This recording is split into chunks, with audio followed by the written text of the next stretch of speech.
and unfortunately didn't quite have the polish in the end. We, that third and fourth quarter, we felt, we were able to own that third quarter, had opportunities and couldn't quite put it between the two big ones. And even the last, we get within 10 points and feel like the momentum was there, but just not the polish to finish them off, unfortunately. What do you think of the structure you've got, forward to centre? What do you think of that? Well, we vary it from a structure point of view. At the moment, we've got, the challenge for us at this point in time is a little bit of competing down the line on occasion. In an aerial contest, we've had our issues around that. I felt like Tex came in this week and he looked up and about, he had a spark about him, and, he challenged that game right towards the end. He looked really dangerous, but we're playing young fish down there at the moment. It's a really good learn for him.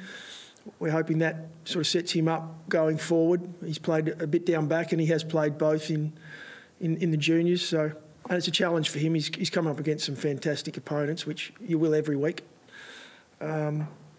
It's not so much a structural thing. I mean, we played 6 at times. Today we decided to challenge them a little more in the second half with an extra around the footy, and it worked for us. It gave us that front of centre footy, but we, as I said, when you got 3 or 4 really good opportunities to slot goals and put some scoreboard pressure on, unfortunately we're not putting them away.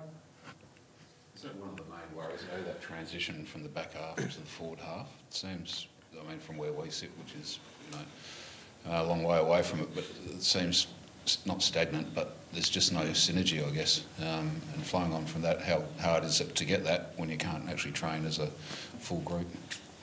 Yeah, I thought last week we had it.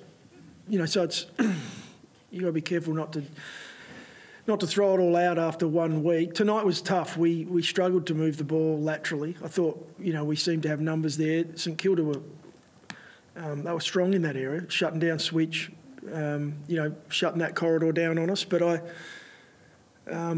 thought last week we really got that going against a different opposition. So it's not something that is panic stations. I think we're able to move the footy. There's a challenge around the way we're training at this point.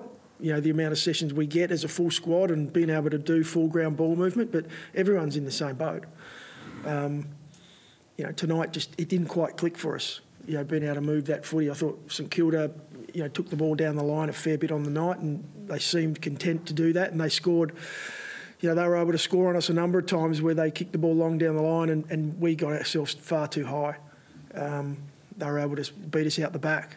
I thought we fixed that towards the second half, third and fourth, but again, it comes back to what are we doing to them to put some pressure on. We weren't quite able to do it. Is the forward line getting sucked up a bit too high too on occasions? Look, on occasions when you do, if you get caught in your back 50, we do want to come up high and fight. I don't think it's about getting sucked up too high. It varies itself. On occasion it's been outmarked in a contest, but there's a lot of detail in it. Matthew, earlier on in here, you felt the holding the ball rule has gone away from the player winning the ball or wanting to win the ball. Do you feel the same way tonight, that there's something very strange about the holding the ball rule at the moment?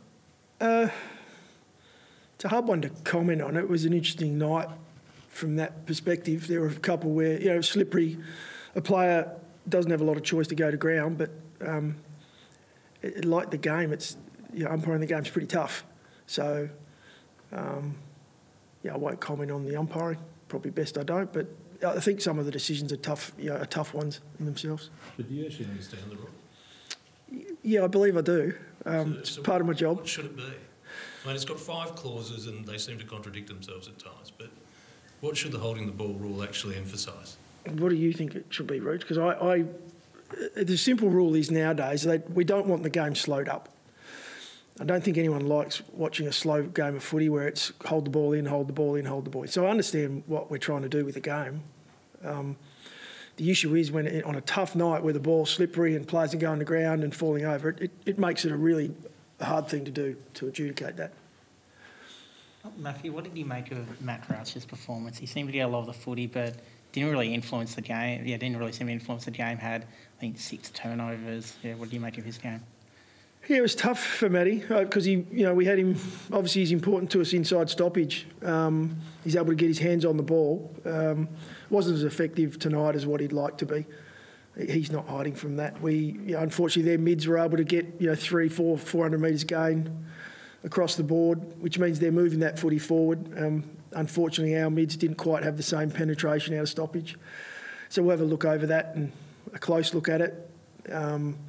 We'll look at our mix in there and what we think's going to help us, because it wasn't just the way the ball was leaving stoppage for us. We were beaten convincingly in centre bounce, which puts you on the back foot, and that's not the first time this year that we've been in that position. Will you tell him when he's got the option of either to handball or to step away, run and kick?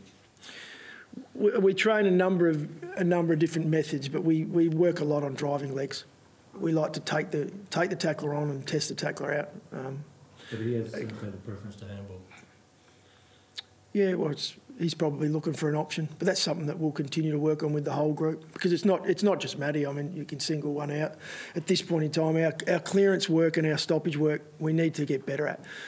Give ourselves a chance to play that, second half where we're able to get that ball front half and try and pin it in there. And we've got some work to do in around stoppage. We've got some work to do in the contest. I thought tonight we fought really well. We went down nearly -10 early, and we were able to fight back in that area. So there was no lack of effort from the guys. There was, they were throwing themselves in and enjoying and embracing the contest. We had a fantastic crowd in. Our supporters came out and gave us a little bit of an extra leg in that second half. It looked like we were coming at them. Unfortunately, as I said before, we just didn't quite get it done. That's becoming a theme with the centre, especially centre clearances getting comprehensively beaten. How much of a worry is that for you? How do you fix it? Well, there's a number of different things we're looking at. We're playing Riley in there at the moment for a substantial period in the game. He's an unusual ruckman in that he's an elite runner. And so he can see out a game, and with the shorter quarters, we feel confident that he actually gets better as the game goes on. And I thought he was strong again tonight. We may have to have a look at a second ruck to help in there, and we'll have to look at some personnel of who's inside. Tom Doedee, obviously, first game's captain. What do you make of his performance? I think it was the third quarter, he might have had 7 marks from opposition kicks. Intercept marks, yeah. Yeah, Tommy continues his great form. Individually, he's playing some really good footy, coming off to help, teammates, intercept marking. There's a reason we have him stand in captain at this point in time, because, he's a really important part of our future and an amazing leader on field, and he leads by example when he's out there. So I thought he had a really solid game. To make him stand in skipper? No, it's hard for me to say that. We've got some fantastic leaders. Brodie Smith is in that leadership group. Tom Lynch is in that. Matt Crouch. So it's not a standout call in that respect. We've got great leaders, but for Tom, he's definitely an important part of our future and where we're heading. So we sat down as a leadership group and we talked through that. And in the end, it was quite an easy decision. I was asked you too about Fisher's mark when he was running with the flight of the ball. I guess he's endeared himself to 15,000 people, but as a coach, you must love that sort of stuff. Yeah. What can that be a fill-up, I guess, for him going forward and his confidence at the level? Yeah, that's what playing games is about. It's about gaining experience and getting better game by game. It's talked about a lot. How can you get games into an experience? You don't just get a jar out from under your desk and give it to a player and say, there's experience. You've got to play games of footy. And it's the most positive part of the development we're going through at the moment is we've got some guys that are stepping up. I mean, McPherson tonight, I thought again was rock solid. He's becoming an important player in that back six. Will Hamill, we see glimpses of what he can do. We didn't quite get our ball movement going tonight, which is his weapon.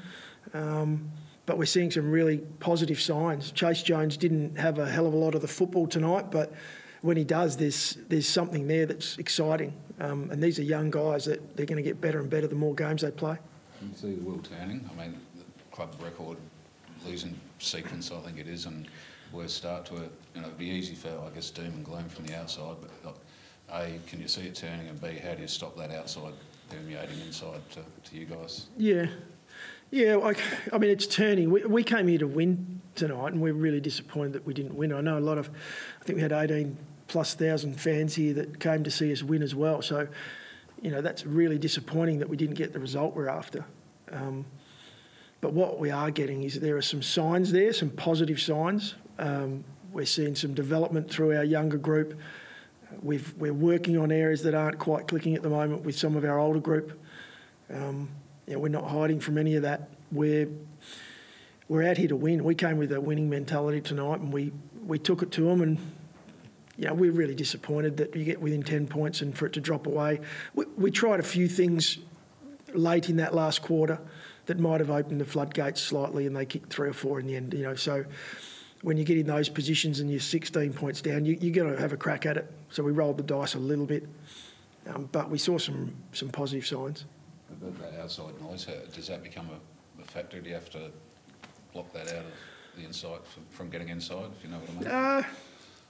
No, the outside noise is there because people are frustrated. We want to win, same as our supporters and our members.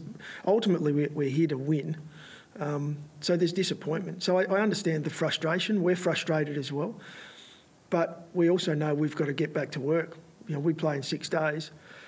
So our challenge now is to go and train like we did last week. We had a fantastic week on the track. We've had now a good month of training since, probably some really disappointing early performances in the season. At the moment, we're competitive. We're not happy with that. We're out there to win games of footy. Just on Tex, obviously you made the decision to rest him because of that knee issue. You must have been pretty pleased with actually how he came back and how he returned to footy. It seemed like he had a bit of fire under him, a bit more of that spark. Yeah, very much. We were really pleased with, well, firstly, the way he came back during the week. He energised the group. He's had the work done to get himself back to 90-something%. I mean, not many play at 100 nowadays, but he wasn't at that earlier, a week prior. So we felt the best move for him was to make sure that he got himself right, and I think we saw that tonight. We saw an energised. He was excited like a young kid out there having a crack. He was a bit stiff on a couple of occasions. I thought he could have had a couple more marks, but we were really pleased with the way he came back and presented tonight. Obviously, he's no longer captain, but he seems to be still a leader on the field for you, even though, it seems like other opposition fans, love to hate him. Well, I guess he's that kind of Marmite kind of player, if you know what I'm saying. Yeah, he is. He's really important, and he's a leader. I mean, when you're a captain of a club and you step aside, you don't stop leading.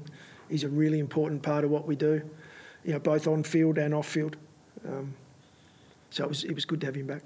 You got a solid block of games here in Adelaide. Have you sorted out how you play your second-tier players? Yeah, it's a good question. I mean, we're still waiting at the moment on what that draw will be that's coming through, if it's 9 games in 6 weeks or whatever that becomes. We're doing our best at the moment to play as many practice matches as we can to keep those guys in I guess, match fit condition. The issue you have around that is playing with 16 aside. That may end up 14 aside by the end of the game. It's actually quite a good game to watch. It's quite free-flowing and open, but we play against Port Adelaide every week with that. So there's challenges, but we appreciate the opportunity to do that because we want these guys ready to go if they're going to come and play AFL. It's going to be an interesting next month or so just to see what those breaks are, and if it's 4 days or 5 days consecutive, then that's where we've prepared for that with our list to make sure we've got guys available and at the speed. So if it is that short breaks, is it too hard to run the same 22 even if they were all fit and in form?